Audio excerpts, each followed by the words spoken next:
Et ça y est, le coup d'envoi est donné par la capitaine Marquardt voilà, pour ce match entre Sampaoli et le SC Schiltigheim.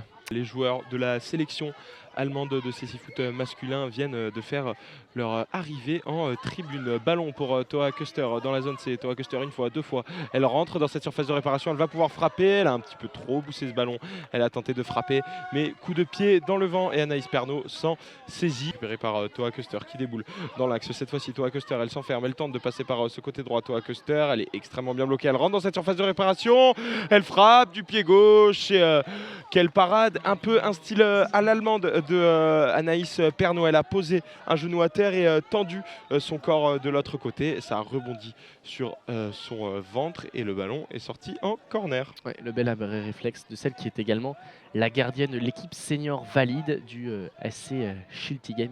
On cherche cette balle. Ça y est, elle a été touchée. Et évidemment, qui est sorti vainqueur, c'est Toya Kuster qui va se présenter face à Anaïs Pernot. Et l'ouverture du score en faveur de UFC Sankt Pauli par l'inévitable Toya Kuster qui s'est infiltré tout droit dans la défense du SC Schiltigheim, jusque dans la surface d'intervention d'Anaïs Pernot, mais qui a été gênée par une de ses partenaires. Et avec un petit peu de réussite, elle frappe du pied gauche, ça termine dans les filets du SC Schiltigheim. Et elle est dégoûtée, hein, Anaïs Pernot, elle a les mains sur les hanches. Ça fait 1-0, elles auront tenu plus de 10 minutes face à l'inévitable, la redoutable et surtout celle qui n'en loupe pas un, Toa Kuster. Ça va batailler une nouvelle fois contre la rambarde. Ouais, un match un petit peu plus saccadé hein, depuis l'ouverture du score, on vous le rappelle, par Toa Kuster, même si la Schwarz elle a tenté de rentrer dans la surface de réparation, elle va peut-être pouvoir poursuivre son action. Elle a tenté une frappe, mais Anaïs Pernot était vigilante et elle a dégagé ce ballon du pied gauche en corner. Elle s'est tapé la tête parce qu'elle avait manqué cette balle, pas contente après elle. Maya Lefleur, ballon qui est touché, ça y est, par la numéro 9 de Chilik.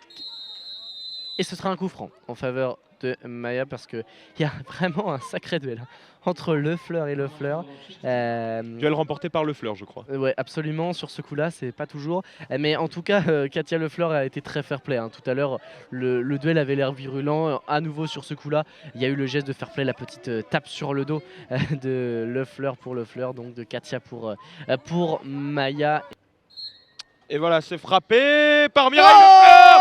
Deuxième poteau dans la lucarne. Oh, il est magnifique. Lefleur, elle a attrapé ce coup franc direct. Elle l'a pris du pied droit. Elle était excentrée sur le pied gauche et elle a pris ce ballon par en dessous. La gardienne du FC Sampaoli, elle n'est pas immense. Elle a été lobée. Ce ballon, il est venu dans la lucarne, se loger dans ce petit filet. But de Mireille Lefleur, un partout. Oh, c'est un bijou ce coup franc de Mireille Lefleur. Et là, vous avez compris toute l'utilité du guide, juste à l'instant, qui vraiment s'est mis dans cet axe-là. Et Mireille Lefleur a su qu'elle pouvait faire une louche dans cette direction-là.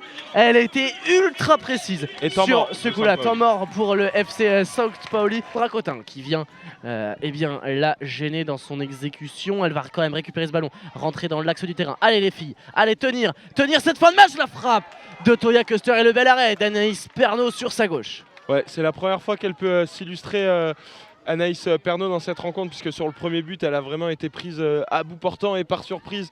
Et là, une fois qu'elle peut se déployer, la gardienne, eh bien, elle réussit. Toya Kuster, elle est à la lutte face à Mireille Lefleur.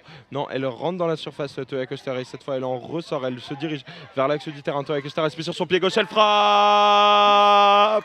Et le but de Toya Kuster qui vient crucifier, qui vient anéantir les espoirs de match nul du SC Schiltigheim. Une frappe de l'axe du terrain, elle avait contourné toute cette défense, elle était passée par la gauche, elle est revenue vers l'arrière, passée par l'axe, et une fois au niveau du point de pénalty, une grande frappe croisée dans le petit filet gauche de Anaïs Pernot. Anaïs Pernot, elle était masquée et elle était surtout battue.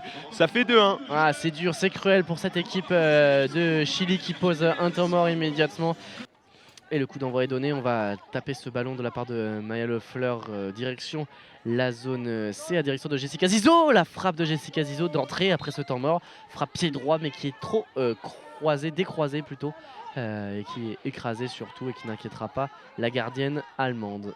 Et on va en rester là sur une dernière relance a priori de la gardienne allemande. C'est terminé pour ce tournoi féminin et pour cette rencontre entre le FC St. Pauli et le FC Schiltigheim, conclu sur une victoire du club allemand 2-1 sur un nouveau doublé de Toya Köster. Les Françaises n'auront pas démérité les Alsaciennes, mais elles s'inclinent face à une équipe plus forte et surtout une équipe qui contient une joueuse au-dessus du lot.